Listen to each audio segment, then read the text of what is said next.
below me, and to the left on the edge of the page there, that's Al Brown. I'll zoom in. There's Al on the far left, and then there's me right above him. So lovely to see you again, Al, during all these years. Good morning, everyone. Good morning.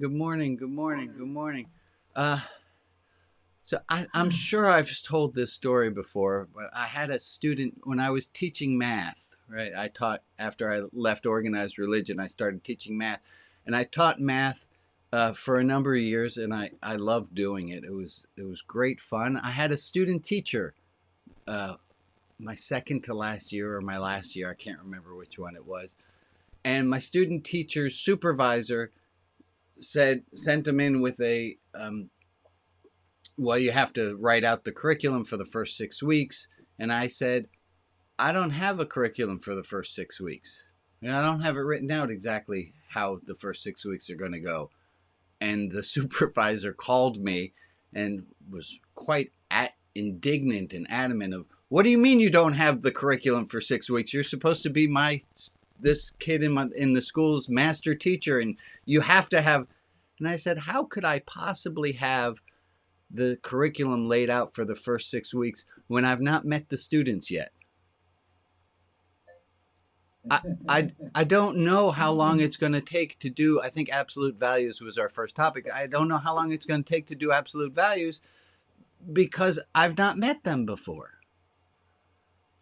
And that's part of the beginning part of this gathering that we have going on right now. And let me say good morning to all of you and put everyone, guide your eyes. I'm going to do the screen where we can see everyone, because there are people who are joining us on Facebook and people are joining us on YouTube. Give them a wave. Hello, everybody. And I can't, well, it's not true. I could put the entire service together ahead of time, and I could structure exactly what we're going to talk about, but that wouldn't be fair. It wouldn't be right, because I don't know who's here in the room. I mean, obviously, I can see your names. I can say good morning, Gord. Good morning, Candace. Good morning, Kip. Good morning, Jordan. Good morning, Ray. Hey, Jess and Rita and Charlene and Bruce and Al and everyone else. I'm going to move away from this screen view.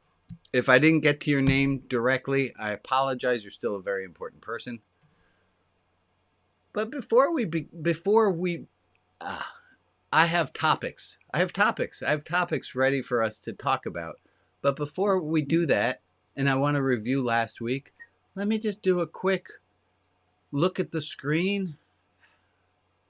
How's the people's doing today?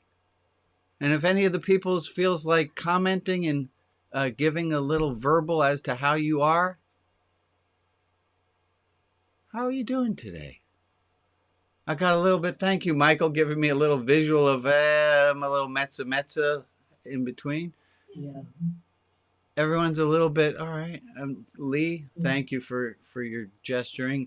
Charlene, you're giving me so I hate to ask, but not doing too well.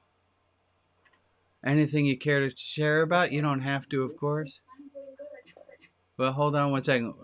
I'm glad that other one's going good. Charlene, it looks like you're moving for unmute, or you're. I've got a little bit down lately. I don't know why. Thank you for no reason. Yeah. Might be winter. Charlene, go ahead, my friend. My brother has diagnosed with glioblastoma. Tell us what that means. I don't know what that means. That's an aggressive terminal brain cancer. Oh, Charlene. What killed John McCain, and yeah, not a good year. My mom. Thank you for sharing with us, Charlene. Wow, what a thing. How can we be of support to you? Is there anything you can think of, any of us or us as a group can be of help? Just by being here and being accepting. Accepting of you? Yep. Yeah. Oops, the dog's going. It's all right. What's his first name, Charlene? I'll put him in my dog box. His name is Derek. We'll add Derek into our prayers, and if you keep an extracurricular prayer list off of the group prayer list, if you add Derek in, that'd be wonderful. Anyone else? What else? Yeah, Carol, talk to us. My oldest friends from high school saw her doctor yesterday who told her to go into hospice. Oh. She was totally unprepared for that. And she's been part of a trial at Memorial Sloan Kettering. And she couldn't continue the trial because she couldn't swallow the pills. Uh-huh. When they took her off the trial, she is not going to be given any more medical care. And she said, I feel like I've been thrown out of my house. Yeah. Because I've been going there 3 or 4 times a week, and suddenly I'm not supposed to go there anymore. Oh, and what a diagnosis to get. Thank you for sharing it, Carol. Ron. I went and Oh, wait, saw- hold on one second, Ron. Hold on one second. Carol, what is your friend's name so we can add? Linda. Linda, thank you. I don't know that it makes a difference that we have a name, but I do feel the difference, so thank you. Yeah. Go ahead, Ron. I went and visited my friend Carol yesterday, who is now living. She's now about 4 weeks past when she should be dead. She's in the hospice. She's has lung cancer and 2 other forms of cancer, but she finds that she's missing conversation and lonely Mm-hmm. because her husband has become a trumper. Cool. And she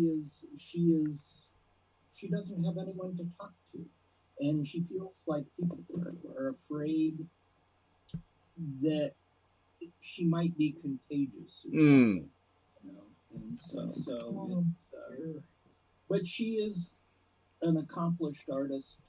I've had a show with her, and she shared some poems with me. I'm going to share the poetry. Thank you, Ron. Would you tell us your friend's name? Carol Good Hansen. There's a lot going on, isn't there, folks? It's so awful when you don't have anybody to talk to. Yeah. Yeah, loneliness is really a powerful. Yeah. Anyone else got a thing that they would like to share? A season of open shares at the beginning here. We finally recovered from being gone 6 weeks. This is the first weekend with not much to do. Well, welcome back, Harold and Connie. Yeah. Okay, folks. Thank you all for sharing. For that's what makes this a community, right? Is that people share. It's not. There's not much of a community at a rock concert in the audience. Everyone's there for one thing. Yeah, Jack. Yeah, my partner's in a tremendous amount of pain. She's going through some rehab for surgery on her hips. Mm. And I'm having a tough time dealing with it. Yeah, you and she both. Would you tell us your partner's name, Jack? Margie. Margie K. Well, I have Margie too. Our thoughts and prayers. Thank you. What, folks who didn't share? What's it do for you to hear the suffering of others? Brings you down? No? Helps me open my heart. Helps you open your heart up. Reality of the system. Rabbi Alex had her hand up, please. Yeah, go ahead. Well, I just have a really miraculous story that I'd like to share because it's just so amazing. I think most of you have heard the long and sad story about some of the things that happened with my mother when she passed. And one of the things that happened was she gave away a lot of family heirlooms that I really wanted, including a set of flatware. And it turns out that Scott's grandmother, my husband, when he was 9 years old, set aside a set of flatware for him that he didn't really know about. This last weekend, he went back to visit his mom, and his mom gave him all her fancy china because we've been married almost a year, and she's not using it. There was a safe in her possession that she'd lost the combination to. He helped take it to the locksmith, so they drilled it, and inside was not just one or two nice pieces, but an entire set of sterling silver flatware that she had sent back for Scott. And for his future wife, Which me. is you. Wow. How great. Oh. That's nice, and that's beautiful. So this woman that I never met, because she died long before Scott and I were he was in his 20s.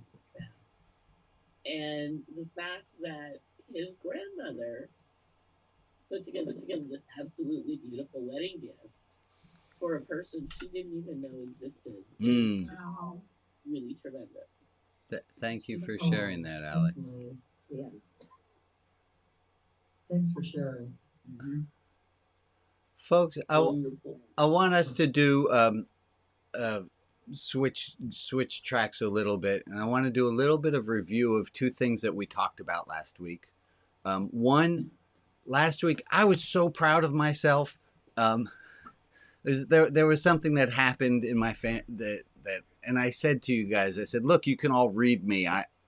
You can tell there's something going on in my life, but I'm not going to tell you what it is because it's not public information. And I set that boundary cleanly with the group. I thought cleanly with the group about setting a boundary and saying this is the limit to which something's allowed. And boundary maintenance is such a difficult thing for so many of us. So I wanted to bring that out. And the Prentice, there's a quote, Prentice Hemphill.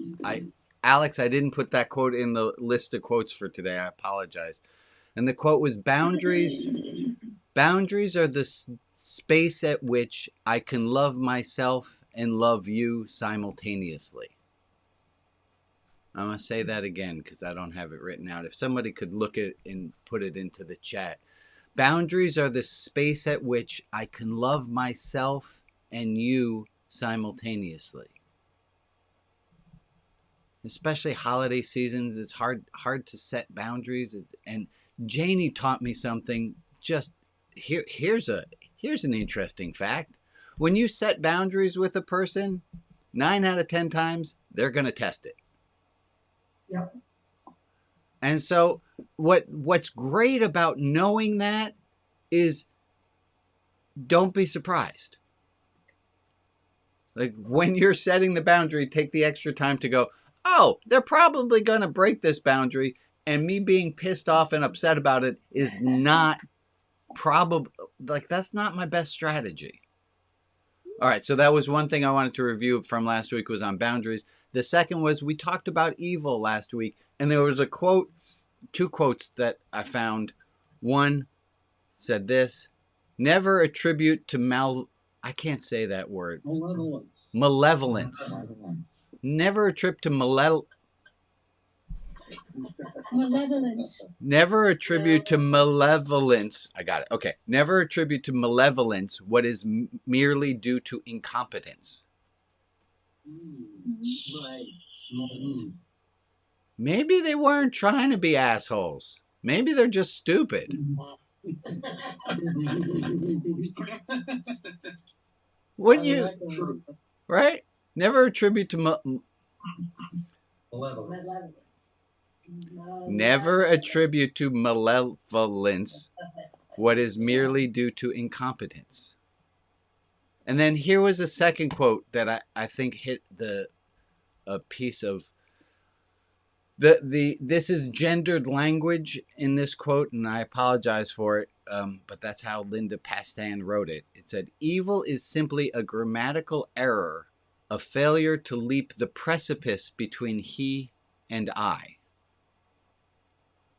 Evil is simply a grammatical error, a failure to leap the precipice between he and I.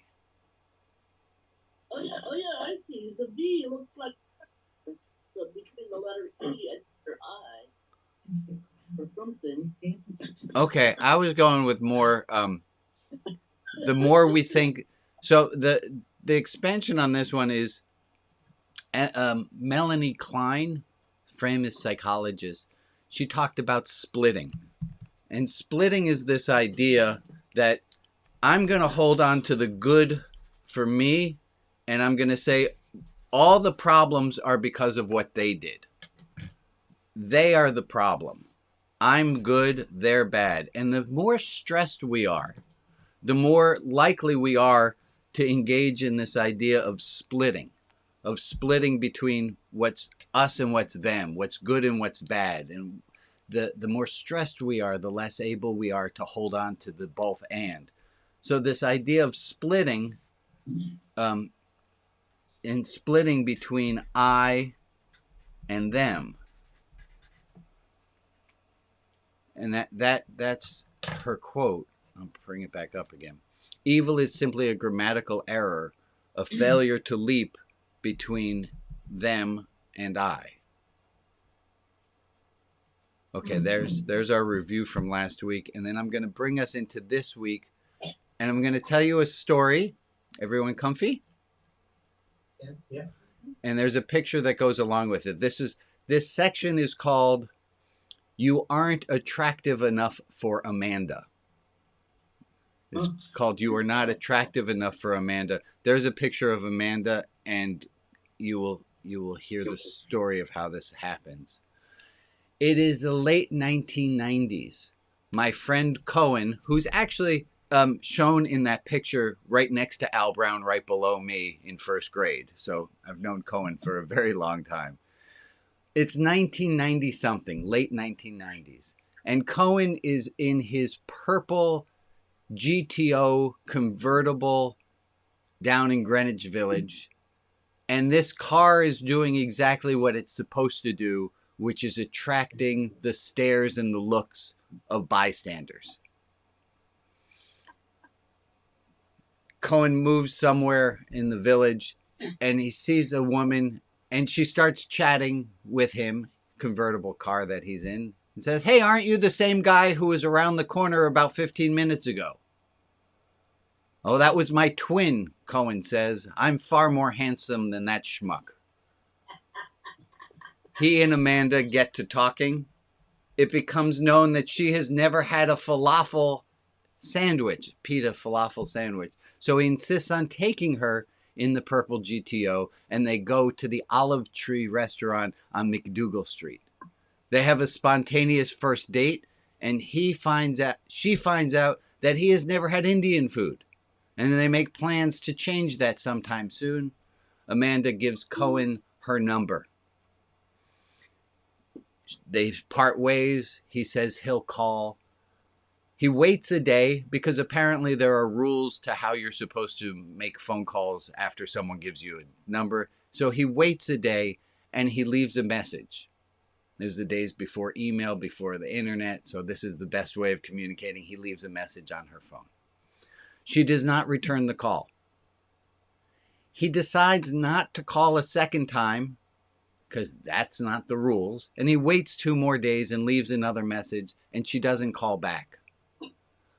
Cohen, telling me this story, says, "I figure she probably didn't call me back because," and I stop and I say, "Let me guess." He says, "You can guess, but I always figured it was she really didn't think I was good enough. Maybe I thought there was more of a connection than there was." I say to Cohen, "Well, perhaps she had a boyfriend and she just liked flirting and she never really intended to go out with you." Cohen continues thinking with me, and he says, "That's possible, but I think it was because I wasn't good enough for her." I say, "Well, maybe you were too good for her. Maybe it was the opposite. She didn't think she was good enough for you." He says, "You have no proof of that." I said, "I have no proof of what I'm saying, nor do you have any proof as to what you're saying. We don't know why she didn't call you back." So I want to try an experiment here. And I want to see if we can't, as a group, come up with 5 reasons that haven't been come up with before. Why didn't Amanda call David? Why didn't Amanda call Cohen back? That's sick. She got sick. Perfect answer. Never occurred to me. David, for years, right? This was years ago, has been holding on to the fact that it was because he wasn't good enough for her. But it could have been possibly she got sick. Give me another explanation. You got the wrong number. Yeah. He got the wrong number. She gave him the wrong number is also a possibility. Misread a 4 for a 9. He misread a 4 for a 9. She gave him the right number. He just can't read. It's possible. Or he made a mistake. Shares the phone with other people and someone else erased the messages. I love that. Thanks, Eileen. Somebody else came up. Somebody else erased the message. Give me another explanation. She had a family emergency. She had a family emergency. Do you all see how well you're doing at making up other reasons for something to have happened? Mm-hmm. By a show of hands, how many of you have an inkling where I'm going? Keep your hands up if you're a little worried about us going there. Where am I going? How many things are there in your head that you know why they happened? You know that happened because you weren't good enough. You know that didn't happen because they didn't like you. You know that didn't happen because you brought this kind of cookie to the party and it was the wrong kind of cookie. I don't know. What are the chances that there was another reason?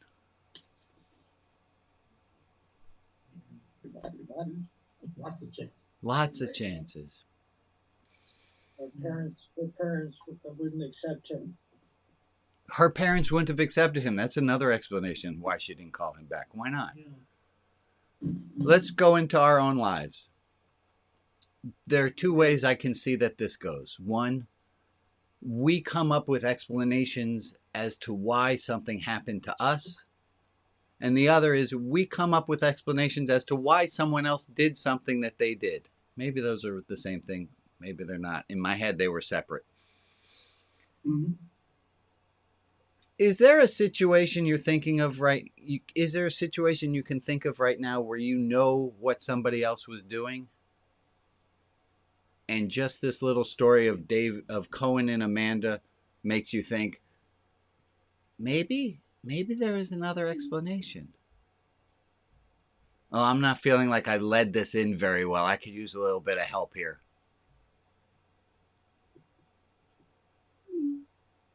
Amanda's the only person who knows the reason. Amanda might be the only one who, except if she didn't get the message. She might be wondering, why didn't he call? Well, it was obvious because I wasn't good enough. Go ahead, Michael. Help me out. It's really hard to accept not knowing. It's really hard to, we have to, it's like we have to invent a reason. Yes. If we don't know, we have to, you can't just leave it. Learning how to leave it might be the trick. Yeah, we dislike uncertainty so much that we fill in with a certainty even if the certainty isn't in our own favor. We make shit up to make it feel better for us, right? Or to help us understand. Yeah. Go ahead, Al. Thank you, Michael. Yeah, I just want to build on what Michael was saying. To me, living in uncertainty is a kind of an art. Oh, that's nice. If you can live in uncertainty, there's a beauty to the world that you miss otherwise. Yes. Amen. Say that again, Michael. That living uncertainty is an art. Is that what you said? Yeah, that's what I said, Emily. I just get on with it. Go ahead, Ron. Thank you, Al. I would say that humans have, in general, a real desperate need not to have uncertainty. And that accounts for a whole lot of conspiracy theories, that accounts for a whole lot of fundamentalist religion. That accounts for a whole lot of stuff. I agree with you, Ron. I want to go from the things that are out there to the things that are right within me. So I don't want uncertainty. I know when Emmett leaves his room and he doesn't turn off the light, I know he's doing it because he doesn't care about me. He doesn't care about, but that's not true. He just simply didn't see that the light was on when he left the room and didn't that's not it. It's not spiteful. It's not anything. I make up the story as to why he didn't turn off the light. He didn't turn off the light because he didn't turn off the light. But it's not a moral issue. I make it a moral issue. I came up with the reason why he didn't do it. That's not fair. Bob? Yeah, the problem with coming up with reasons why something else didn't happen to somebody else is that it usually leads us to doing things or taking actions that are built on wrong information. Right. And what a problem it is. We start building up on wrong information because we know this is why it happened. Emmett doesn't care about the electric bill. It might be, but I'm making that up. And then I'm adding, worse than that is I keep finding more facts to support my wrong belief. Then it turns into revenge. Then it can turn into... Yeah, go ahead. Thank you, Robin. Thank you, Maria, for telling me. So in my mind, I'm tying together what you were talking about evil.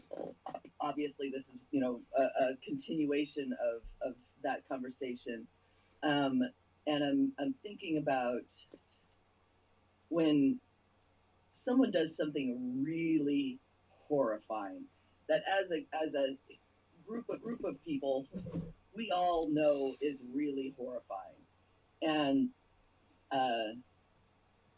you have to decide in yourself whether that person is evil for doing this incredibly, raping children, horrifying thing, whether they're evil or whether you don't understand what's happened that has brought that kind of horror into their lives, and you don't understand why it's in your life, and to live in that level of uncertainties, like right, it's well, because you cannot know, you don't get to know why they got that broken, that is something that they would do. And then can you bring it back to splitting them off from being separate from us? Because that if that comes back to the stress. If you're the person that they've wounded, if you're the person that has gotten injured by that, you're under an untenable amount of stress, and so of course there are them. Right. Of course you don't want anything to do with that being like that person. Correct. It's like what I remember when I was a small child. But we're not going to talk about the people that hurt me because I don't want to. But boundaries. Boundaries are good. Boundaries are good. But when I was a little kid, I remember finding out about the Holocaust. I'm not Jewish, so this wasn't something that was in my house that people talked about. But I was at school and I found out that it happened, and everybody was calling the Nazis monsters. Mm-hmm. And I remember thinking, oh no, it's much worse. They're not monsters. They're people. Yeah. Which means any one of us could have ended up being that horrible somehow. And absolutely. That is chilling, Robin. It is truly chilling to realize that if we had grown up in the household that Donald Trump grew up in, we might wind up exactly the same kind of trading card selling monster. And you have no idea and, Right. and you can't know, and so that makes a space Tell it. for connection. Let me tell a quick story. Some of you are familiar with the Milgram experiment. You might have seen it. It was where they did a learner. It was a test, and they checked to see if somebody gave electric shocks to someone pretending to learn, and how far up would someone go if someone in a white coat with a clipboard told them to do it. Would they do it? And the backstory to the Milgram experiment was that Milgram came up, and I remember this, and so if this is not correct, please forgive me. This is old information. I didn't look it up for today to verify it. But as I remember it, Milgram's experiment was developed in the United States, and he developed it to bring to Germany to find out what the heck was wrong with the Germans that they would follow orders. And as I remember it, he did the test experiments in New Haven and found out that there was absolutely no reason to leave the continent to find out what was wrong with them, because the problem was with us. The problem was with each of us. It's just upsetting. Carol, you got something. Thank you, Robin. Yeah, I have a problem here. Good. I believe that there is no one in this room or in any room you go into who doesn't have a backstory. Correct. That doesn't mean we don't have responsibility for what we do when we go beyond that. And so, yes, I can understand that Trump was not loved properly. Right. That does not mean he's not responsible for what he's doing right now. I agree with you, Carol. I have to agree with you. Of course he's responsible, but that doesn't mean you understand how he ended up where he is and why he hasn't figured out how to not be that way. Agreed. I mean, we're all responsible for our actions all the time. Yeah. But that doesn't mean you know why they're doing what they're doing. I'm gonna pause us for a moment. Thank you, Robin. Thank you, Jordan. Thank you, Carol. And I want to break us out into small groups. And I want us to, Alex, are you? I lost where you are on my screen. Alex, are you able to move us into small groups? We're going to do small groups of 5 people for 6 minutes, and the prompt is, I think I thought wrong. Thank you, baby. Thank you, baby. Jess, I'm going to mute you. We had a little extra marble and dog on the screen for a second. The topic is, I thought wrong. Of kind of in my friend Cohen's universe of, I thought it was because I wasn't attractive enough. I was so certain that it was this, but you know what? It might have been something larger than this. It could have been something else. Maybe I was mistaken. So we'll go into groups of 5 people for 6 minutes. As always, the group time is completely perfect for your use. Everyone should enjoy every person who's in their group. These have been specially designed to be the perfect groups for you. And if it doesn't work exactly to your liking, this group, please email me an angry email to let me know how I messed up, either in the time or who is in your group. Please do let me know. I take those comments and I read them. So Alex, do we have groups? I'm sorry. I'm not saying Open up the rooms and let's see what happens. The topic is, I thought wrong, or maybe I thought wrong, or maybe I don't have to hold on to this explanation for things that I always thought was the case. Maybe, eureka, I can be freed of this story I've been telling myself. Alex, are we at the ready? There we are. Open. Rooms are open. If you're on a phone, you will have been automatically moved. Otherwise, we'll see you in 6 minutes' time.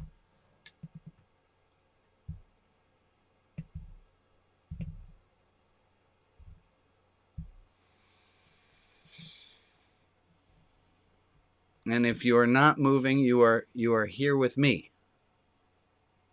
There go the peoples.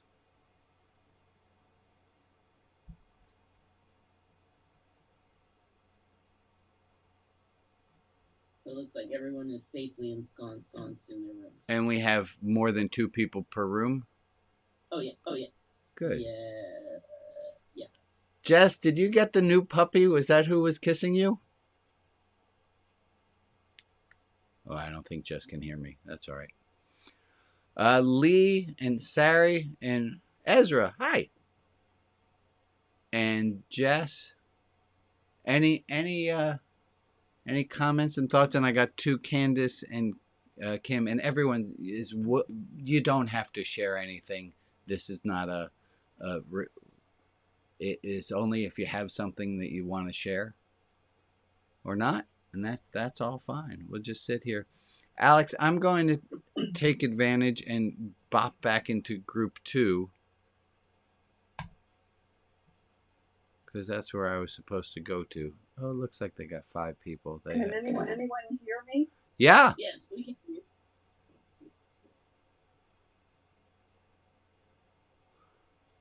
Yeah, I'm not going to. I can't hear you, but can you hear? Oh yeah, I've got green on the microphone. We hear you. Who is this who's talking? It's Candace. Oh, I see. Your lips and your sound are coming out at different speeds. Not sure if you can hear, Candace. No, I have no audio at all.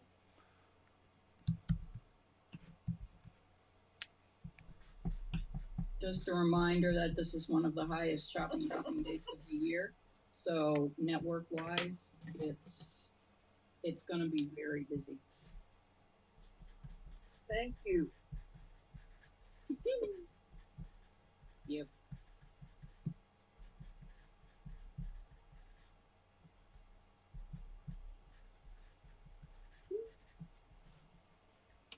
I didn't say that, dude. Close, but you know. No. Internet blows chunks today. There you go. Put that in.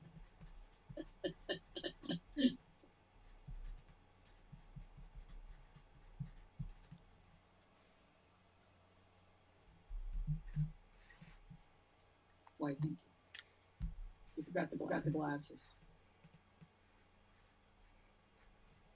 Oh my god, I look possessed.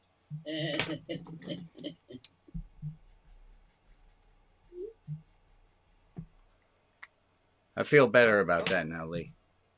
I started knitting yarmulkes for Fran. Oh, nice. Yeah, it keeps my hands busy outside of work. Yeah. That's how I got into it myself. I donated over 24 hats to it's a local shelter called Out of the Cold. I donated more than 24 hats there. So is the one that you're wearing one of yours? Yeah. Oh yeah. Oh yeah. Couple hours. Very nice. This is one of mine. That's lovely. But you crochet. I do, and it is very, very mature of me to still talk to people who knit. I think it's just a.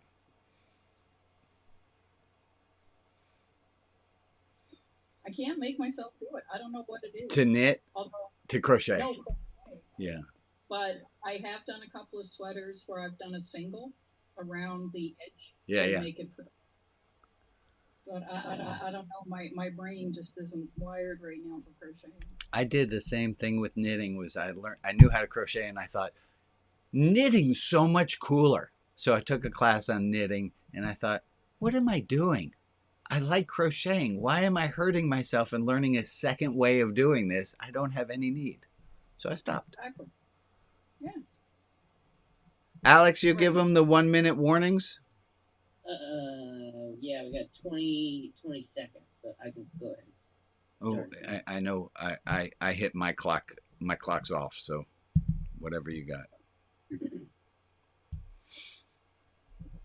7, 6, 4, 3, 2.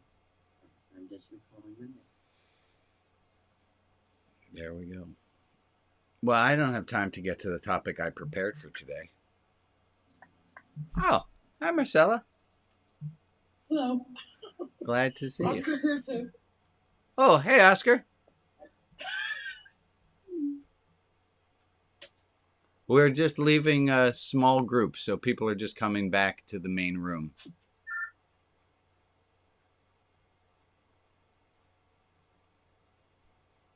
Turn off the camera. Huh?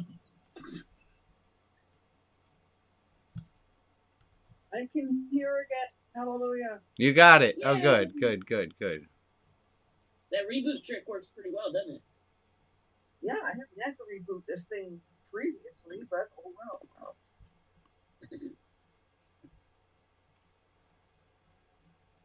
So that captioning was a bit hard to follow. Well, here's everyone coming back. Well, welcome back, people. I don't know where you were when you were there. Is there something that you said in your small group or something that you can share anonymously enough that we don't implicate anybody? Is there some deep thinking, something that was an aha that came out of your group that would be a thing you'd want to share? Okay, let me start. Yeah, go ahead, Jack. Well, for me, it was in growing up in life, I realized that I had to let people be who they are, and I had to get on with my life. And it's true enough. Thank you, Jack. True enough. What else came out of your small group discussions? We spent the entire time, mostly, I think, talking to Ezra from Uganda, Uh-huh. which was just exciting for me. Okay. Okay. Wonderful. Ezra, congratulations. You're exciting. Good, good, good. Other things that came out of your small groups? There are moments, I will tell you guys all, where I think, God, a responsive reading and singing Psalm 129 would be so damn easy right now. I bet. Oh, Lordy, now I've got to go look that up. Psalm 129. Yeah. What psalm is it? 139 or 129? 129, you heretic. 129. 129. Got it. All right. Yeah. Emily, 129. Yeah. I think we're. Something. Yeah, go ahead. Something that came out of our group, although it wasn't highlighted, but politics is a big unknown, and it's sometimes easy and maybe accurate to point to politics as the reason for any type of And I think we also do that with politicians, is we think, well, they're doing this because they blankety blank blank. And we say it with such conviction as though we know. And that's like Amanda with the message. We don't know why somebody really did the thing they did. But boy, do we like to simplify it down so that aren't we smart? Thank you for... Yeah, go ahead. I was in the same group, and what I got out of the politics discussion was that it's easy to blame the difference in politics for any distance you feel with somebody else. Or if somebody else seems angry with you, oh, they're mad because I voted for so-and-so. Right. Whereas it may or may not have anything to do. That's exactly right. That's like the spoon thing. Yeah, that's like the spoon thing. Let's do a little review on the spoon thing. The spoon thing is Irving Becker. Irving Berlin's a different guy. If you dislike someone, the way they hold their spoon will upset you.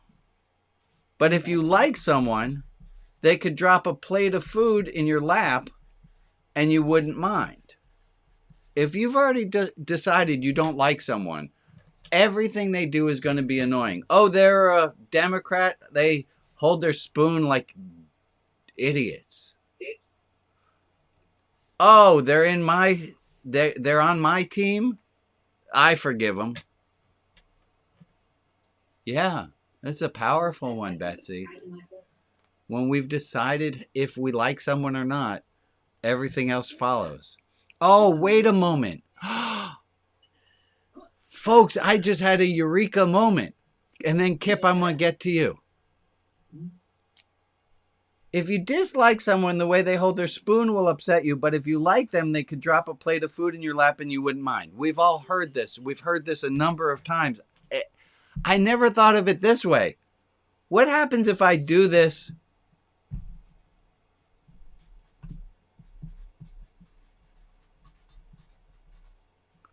On the inside. And I start looking at myself, because there are times where I beat myself up and everything I do is, what the hell's wrong with you, Brian? Why are you doing that? And it's not so easy to get that internal look and go, oh, I'm doing the best I can with everything that I have, and I like myself good enough not to be so upset. It's not so bad to be clumsy. Right? Thank you. Kip, you had your hand up. I wanted to get back to you. Well, I don't want to take away from that last teaching. Okay, so let's take this one. We'll put it on the side. Come back to me in a minute or two. Okay. Are you transitioning? I don't know. I've never had this thought before. I think it's a great thought. I like it. I'd love to make sure you have room for comment on this before I go back to the other thing. Okay. Comment on this. Don't be a slave to reaction.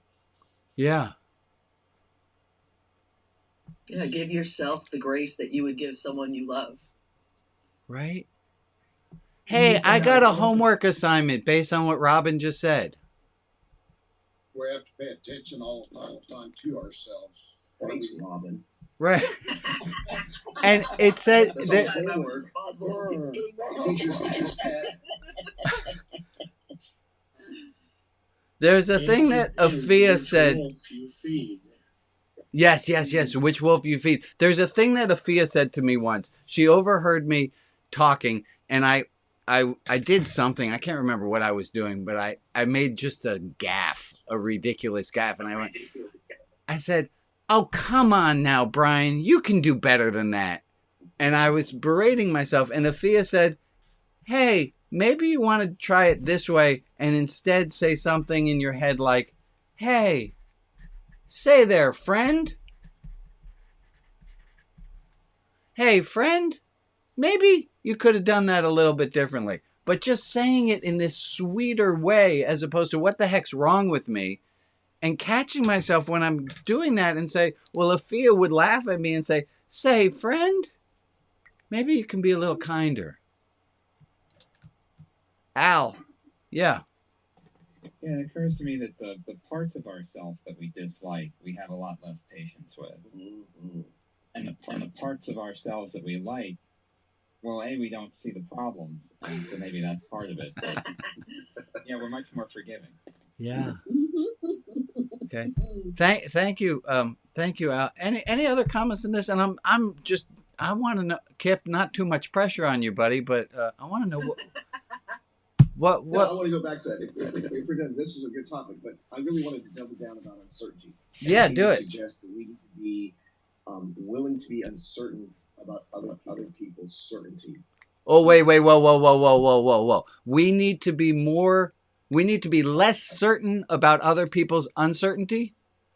About their certainty. So we have beloved people in this group that have a different understanding of evil than I have, and it's part of their worldview that evil is a very real thing that absolutely resides in people's hearts. Uh-huh. And I don't know. Maybe they're right. I don't know. So give me the two words again. Give me a sentence that has both certainty and uncertainty the way you first said it, so I can.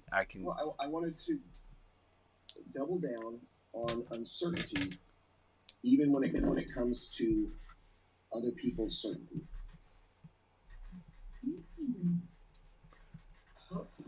That I should be able. Let me see if I can say it, Kip, and correct me if I got it wrong. That I need to be less certain about the things that they are certain about. I need to be less certain that they're wrong. My uncertainty. Yeah. If I'm going to subscribe to this belief in uncertainty that's so important, I want to make sure I don't project that. Yeah. Hey, why aren't you more uncertain? How can you be so certain about this? Well, my uncertainty requires me to give them space to be certain. Even if it's exactly opposite of what you were thinking. Yeah, how do I know? Maybe they're absolutely right and I'm completely wrong, and they're absolutely certain this is the way things are. If I'm going to subscribe to my uncertainty principle that this is the best way for me to live, I have to give them space to be certain because maybe they are right. And whatever it is. Yeah, let's try that. Can we all try that for a second, just within your own being? Think about that thing that you are so sure that they are wrong about. That person, you know the one I'm thinking about. That person in your mind, you are so certain that they are just dang on it mistaken. Can you open up a little bit of a space? And what happens when you do? When you open up a little bit of a space inside yourself that, you know what? Maybe I'm the one who needs to back down. Maybe actually I'm not right. What happens in you when you do that? There's got to be a difference between right and wrong. And what's being said there to me is that if they're wrong, I've got to give them kind of space to be wrong, but it's not right. But it's not that they're not necessarily right, and I'm not necessarily right. I'm missing something you were saying. Well, there are people who do wrong. Correct. I look at it and say that is wrong. That's my certainty. Correct. I'm certain that they are wrong.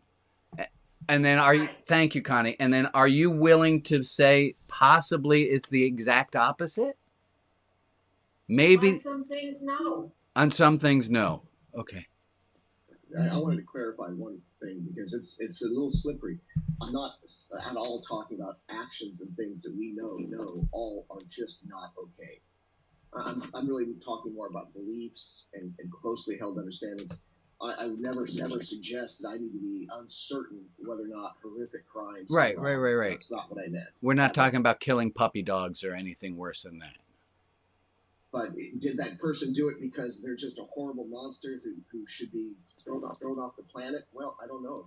I don't know why they did it. It's hard. Led them to do that. And it's so much more easy. That's bad language, but it's so much more comfortable to be certain and to know that they are the problem and they are wrong. And I think that's what we're really getting at here. Ellis, you have... Thank you, Connie. Where does the concept of God fit in with evil? Slow down there, Jack. I don't have time for that one. Maybe... Well, the way that I've learned to deal with a lot of that is, so let's just say, like your illustration earlier, good and bad.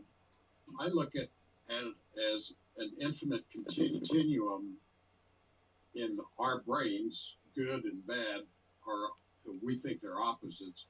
They're exactly the same thing over a really long continuum that what I might think is good, somebody else. Yeah, it starts right. It gets very confusing. Yeah, it does. But the more I understand that concept, the easier it is for me to understand another person's way of being that I don't agree with. Therefore, I can accept them because they're somewhere on that same continuum I'm on. Right. We just see it differently.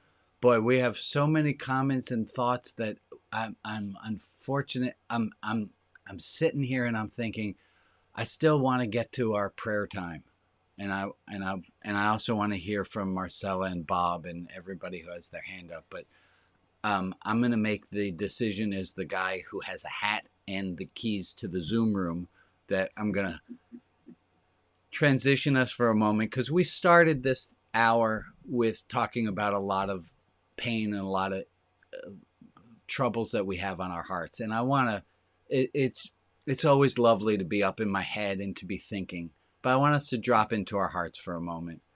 This is a really hard time for a lot of people. This time of year brings up a lot of hurts. It's also, for most of us here, it's winter time, which is a really difficult time just on our bodies. So let's turn our thoughts for a moment towards some prayer time. Somebody have our list of prayers? Joe, you got them. There you are. Thank you for putting your hand up. I got you lost. And now I'm talking. The prayer list this morning includes Carol Good Hansen, Marcus, Derek, Meg, Ashley, Mio Nala, Alice, Allison, Umba, Ken, Harris, Joe, Maddie, Linda, Mercedes, Moran and family, Morgan Harris and family, Rebecca Contois and family, Buffalo Woman, another Linda, Margie, Alicia, Armand, April, and April's family members, Stephen, Paul, Joanne, Aunt Emma, and all those grieving, Rob, and Maddie, and Paris, and I think I got all the names that were mentioned. Thank you, Joe. So let's take a minute of time and really just sit in our hearts, and we'll do that right here at the minute mark.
Well, thank you, everyone. I have a few announcements to make. They're the same usual announcements that I have. One, it's okay to not be okay. Folks, seriously, there's a reason I keep saying this. Life is hard. Let's not pretend otherwise. It's okay when you're having a hard time. I know it's no fun, but it's okay. Two, that person you've not seen on this Zoom gathering for a while, if there's someone and you think, I haven't seen that person for a while, you have contact information for them, maybe reach out to them, say hi. And last announcement, Alex, if you would put James's address in the chat. James has a birthday coming up in a few days. If you have it in you to write this address on a postcard or on an envelope, and then if you put a letter in the envelope, that's even better. But just send James anything. Happy birthday. He's I just got a letter from him again. Did I tell you about the clothes that the COs stole back from him? So the correction officers, James buys clothes, extra clothes, to be able to give to people who he mentors. And one of them just got on parole, which is very exciting. And he gave a bag back to James, left it in the room for James to take to give to other people. And as soon as the guy left, the corrections officers took that bag away and explained to James, well, he didn't ask for our permission to leave it there, which technically is a rule. And he said, and he said, I didn't even give them any attitude. I just said, okay, and went back to mentoring the person I'm mentoring. Because he knows that hitting hatred with hatred doesn't work. And I think if a man who's in corrections facility can figure that out, it really makes it, underscores it for all of us. that we all have to figure out how to not buy into the hatred, not to buy into hate. So please, if you would, send my buddy James, our buddy James, a note for his birthday. Here, wait. What is the date of his birthday? It's the 20th. Thank you. So I thought I'd do a little Mr. Rogers moment and seal my newest envelope and send that on off to him this week. Well, that's a way to cut your tongue. You gotta do Next week's topic is going to be envelope sealing. Nice. If you're here next week, fantastic. It is Christmas Eve. I had wanted... well, I usually don't tell you what we're going to be talking about, but I had wanted to... I decided it was Christmas Eve. I thought we'd talk a little bit about the Jesus thing. I know that that's been triggering for a lot of people are triggered by it, but I thought maybe we could look at some of the lessons that Jesus taught without getting into any ideas of but just talk about this was an amazing teacher who walked on this earth, and there are a lot of things ascribed to that teacher. The same way that I'm okay looking at Buddhism, let's take a look at Christianity next week a little bit. Thank you guys. It was a beautiful thing. I'm going to stop the recording on. Oh no. Wait, hold on. There we go. Say goodbye to all the people who are watching on Facebook and tell them they should join us, or you don't should. If you want, show